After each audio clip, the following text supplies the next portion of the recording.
बिस्मिल्लाहिर्रहमानिर्रहीम। अस्सलाम वालेकुम। आपका दोस्त सलमान हैदर। दुआ है उस परवरदिगार से कि उसने आपको और आपके अहले खाना को अपनी हिफ्ज़ो अमान में रखा हुआ हो। अहम तरीन मुलाकात होगी जी army chief general Qamar Javed Bajwa की वज़ीर आज़म पाकिस्तान मियां मोहम्मद शहबाज शरीफ साहब से। उस मुलाकात के कुछ मुंदरजात मैंने आपके साथ डिस्कस करने हैं कि क्या इनसाइड गुफ्तगू हुई है और बहुत ही अहम तरीन है वो आपको बताना। काबीना का इजलास कल सुबह 10 बजे तलब कर लिया गया है और वज़ीर आज़म पाकिस्तान मियां शहबाज शरीफ की आर्मी चीफ से मुलाकात काबीना की सिलेक्शन के फौरी बाद होना। आमतौर पर यह मुलाकात होती है 3 से 4 दिनों के अंदर अंदर तमाम सर्विसेज चीफ से, जॉइंट चीफ ऑफ स्टाफ से, आर्मी चीफ से, नेवल चीफ से, एयर चीफ से। लेकिन ये 8-9 दिन बाद मुलाकात हुई। तो इस मुलाकात से मुतल्लिक भी ये कह सकते हैं कि आर्मी चीफ की तबीयत सही नहीं थी, तो अब उनकी तबीयत बेहतर होगी तो उन्होंने ये मुलाकात कर ली। इस मुलाकात के अहम कुछ पॉइंट्स हैं वो आपको बताने। वो कौन सी गले की हड्डी है जो इस वक्त इदारे को भी डिस्टर्ब कर रही है, जो इस वक्त शहबाज शरीफ साहब की हुकूमत को एक क्वेश्चन मार्क के साथ लेके जा रही है। बहुत ज़्यादा पॉलिटिकल नुकसान हो रहा है पाकिस्तान को। उससे मुतल्लिक मैंने आपको बताना है कि जो इस वक्त आर्मी चीफ से मुलाकात और स्पेशली काबीना के इजलास के सुबह की जो टॉप प्रायोरिटी स्टोरी है वो मैंने आपको बताने। हाँ जी, चेयरमैन सेनेट के हवाले से ज़बरदस्त फड्डा पड़ गया जी नून लीग और पीपल्स पार्टी का। वाकई ज़बरदस्त फड्डा पड़ गया, डेडलॉक हो गया जी। आईनी ओहदों पे तो बात कर रही थी ना चेयरमैन, आपको स्पीकर का भी पता चल गया, आपको जब परवेज अशरफ साहब बन गए, अब डिप्टी स्पीकर भी पता चल गया, सदर पाकिस्तान का कैंडिडेट भी पता चल गया। सेनेट का चेयरमैन सादिक संजरानी के अलावा कौन होने जा रहा है, किस पे फड्डा है, नून लीग का कैंडिडेट कौन है, पीपल्स पार्टी का कैंडिडेट कौन है, मियाँ का डाडला कौन है, ये सारी चीज़ें मैंने आपको बतानी जिस पे फड्डा पड़ गया है। और दोनों को प्रोफाइल माशाल्लाह दोनों ही इल्ज़ाम याफ्ता मुल्ज़मान है।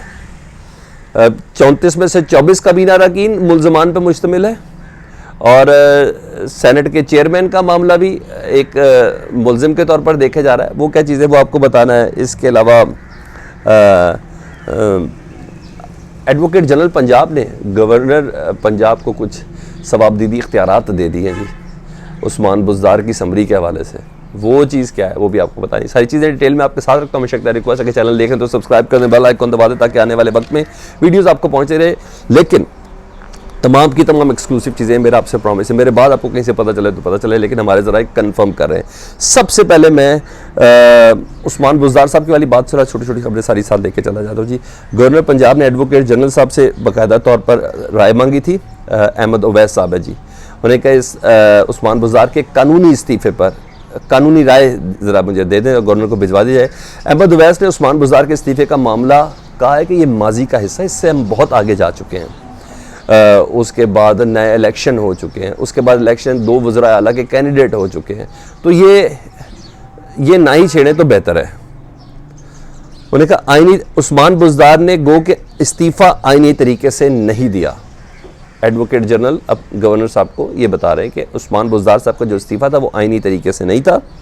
उस्मान बुज़दार का इस्तीफ़ा अब माजी का हिस्सा बन गया। उस्मान बुज़दार का इस्तीफ़ा मंजूर करने के बाद इसको दोबारा ना छेड़ने का एडवोकेट जनरल ने गवर्नर को मशवरा दिया कि इस्तीफे वाले मामले को ज़रा दोबारा ना छेड़े। लेकिन इस्तीफ़ा मंजूरी पर हतमी फैसला वो गवर्नर का ही इख्तियार है। ये एडवोकेट जनरल ने अपनी एक्सपर्ट राय दी है कि हतमी फैसला ना उमर चीमा साहब ही करेंगे कि आपने एक्सेप्ट करना है या नहीं करना है। ना छेड़े तो मेरा मुनासिब है कि इससे हम बहुत आगे प्रोसेस में हुकूमत की तश्कील के अंदर जा चुके हैं, मामलात के आगे जा चुके हैं। लेकिन हतमी फैसला आप ही के ज़िम्मे, तो इसको वो आप ही करेंगे। तो ये तो एक मैंने आपको लीगल राय बता दी, क्योंकि इस पर पंजाब के हवाले से सोच रहे, क्योंकि कल फिर दरख्वास्त मुस्तरद की गई आज, तो फिर कल दोबारा दरख्वास्त के कुछ पॉइंट्स को राइट करके या उसके मुंदरजात के साथ दोबारा उसमें पेश की जाएगी। लेकिन दूसरी चीज़ें सुन ले जी।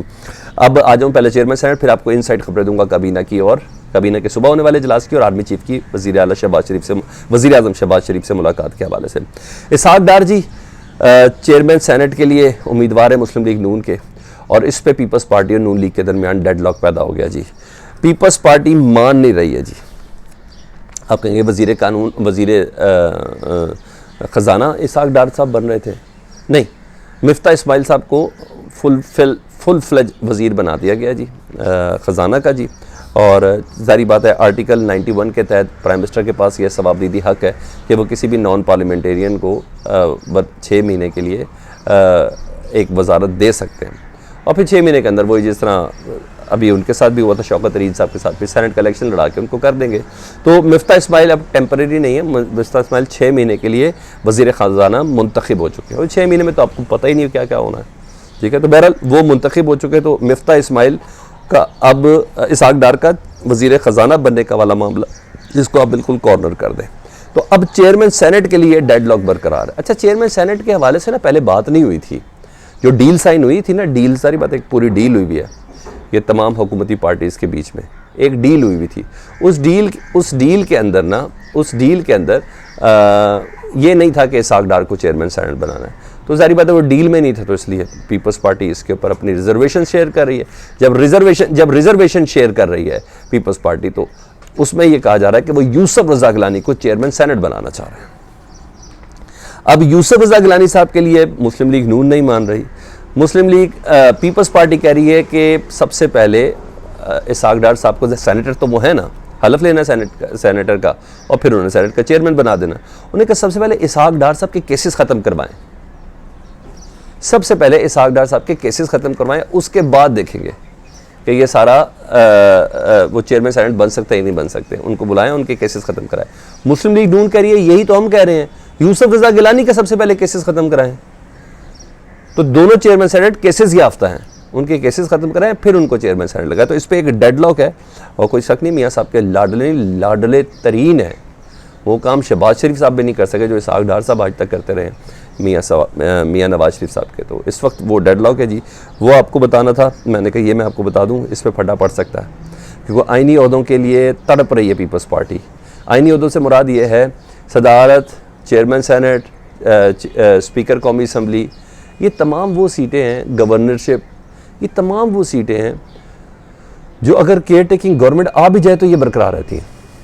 यानी अभी इलेक्शन अनाउंस हो जाए तो चेयरमैन सेनेट ने रहना ही रहना है, अगर इलेक्शन अनाउंस हो जाए तो सदर पाकिस्तान ने रहना ही रहना है, इलेक्शन अनाउंस हो जाए तो गवर्नर्स ने रहना ही रहना है। तो ये एडमिनिस्ट्रेटिव पोस्ट है, और एडमिनिस्ट्रेटिव पोस्ट इलेक्शन के अंदर सबसे ज़्यादा आपको पता ना, इन्होंने सारी गेम बनानी होती है। तो इस हवाले से पीपल्स पार्टी की ये राय है कि उनके पास वो होनी चाहिए, जितनी भी एडमिनिस्ट्रेटिव सीट्स हैं, आइनी सीट्स हैं, वो उनके पास होने चाहिए, क्योंकि गवर्नर तो रहेगा, गवर्नर तो बन गया तो बन गया, सदर बन गया तो बन गया। तो इस हवाले से ये चीज़ें, तो ये एक पड्डा है। अब आ जाओ जी, काबीना की तश्कील हो गई, अल्हम्दुलिल्लाह तश्कील हो गई। काबीना की तश्कील के बाद सुबह एक इजलास तलब किया गया है काबीना का, पहला 10 बजे। उस इजलास से पहले की कुछ चीज़ें बता दूं, आर्मी चीफ से मुलाकात हो गई शहबाज शरीफ साहब की। शहबाज शरीफ साहब की मुलाकात हुई, शहबाज शरीफ साहब ने अपनी असम्बली के पहले खिताब में ये कहा था कि सबसे पहले लेटर गेट का इशू खड़ा करेंगे और इसके ऊपर तफ्तीश करेंगे कमीशन की शक्ल में। पहले इन कैमरा इजलास होगा, इन कैमरा इजलास के अंदर तमाम को एतमाद में लिया जाएगा, और काबीना की इन तमाम चीज़ों के लिए एक मंजूरी दरकार होती है। तो काबीना बनी भी नहीं थी, तो इसलिए इन कैमरा इजलास के हवाले से और या किसी कमीशन की तश्कील करने के हवाले से कोई मंजूरी नहीं मिल सकती थी, अब वो मिल गई है। इधर आर्मी चीफ से मुलाकात हुई है, तो ज़ाहिर बात है सबसे ज़्यादा इस ख़त की वजह से पॉलिटिकल नुकसान हो रहा है मुस्लिम लीग नून को, पीपल्स पार्टी को, जितने भी इस वक्त हुकूमत के अंदर सबको नुकसान हो रहा है। पार्ट एंड पार्शल कर दिया ना इमरान खान साहब ने कि साजिश का ये सब लोग हिस्सा हैं, इसलिए मैं इसकी प्रोब कराना चाहता हूँ, इसकी तफ्तीश कराना चाहता हूँ। तो पॉलिटिकल नुकसान से बचने के लिए और अगले आम इंतखाबात में इमरान खान का ये बयानिया जितने तगड़े तरीके से जा रहा है, और जिस तरह ये तीर सही से निशाने पे लग रहे हैं, जिस तरह ये यॉर्कर इमरान खान साहब के लग रहे हैं, और कोई भी बॉल नहीं खेली जा रही, सारी मिस हो रही हैं, मुँह तोशा वगैरह, खाना वगैरह तो निकाल दिया उन्होंने। तो ये आपने जहन में रखना। तो आर्मी चीफ से मुलाकात हुई, और मुलाकात में लेटर गेट के हवाले से फिलफौर से मतलब डिस्कस हुई कि फिलफौर इसका क़याम बहुत ज़्यादा ज़रूरी है। शहबाज शरीफ साहब ने खुद असम्बली में बोला था। ज़ाहिर बात है कहीं ना कहीं सोशल मीडिया ही सही, इदारों के ऊपर भी थोड़ा क्वेश्चन मार्क तो है। ये हकीकत है कि ये है, मैं इसको इनकार नहीं कर सकता कि मैं सोशल मीडिया को डिनाई कर दूँ, है। तो लेटर गेट सबसे इम्पॉर्टेंट चीज़ है इस वक्त, इस मुल्क की साख, इसकी आवाम की साख, और इसके इदारों की साख, इसकी हुकूमत की साख, इसके सियासी स्ट्रक्चर की साख हो जाएगा। लेटर गेट को प्रोब होना बहुत ज़्यादा ज़रूरी है। तो ये मुबारकबादें वगैरह तो हुई, लेकिन ये इस पे बात हुई और इस काबीना की तश्कील के फ़ौरी बाद ये मुलाकात बता रही है कि फ़र्स्ट प्रायोरिटी क्या होगी। और इसीलिए सुबह 10 बजे का है। तो अब जो भी फैसला होगा काबीना की मंजूरी से होगा। तो उम्मीद ये है कि एक आध दिन में कमीशन या इन कैमरा इजलास फ़ौरन से पहले तलब कर लिया जाए। ये तमाम वो टॉप स्टोरीज़ थी, मैंने कहा मैं आपको बता दूं। आर्मी चीफ से मुलाकात दे रहा है दोस्त, हो तो गई। कमेंट सेक्शन में मुझे ज़रूर आगे कीजिएगा। नेक्स्ट व्लॉग तक के लिए इजाज़त दीजिए। अपना बहुत ख्याल रखें। अल्लाहुम्मा सल्ली अला मुहम्मद व आले मुहम्मद।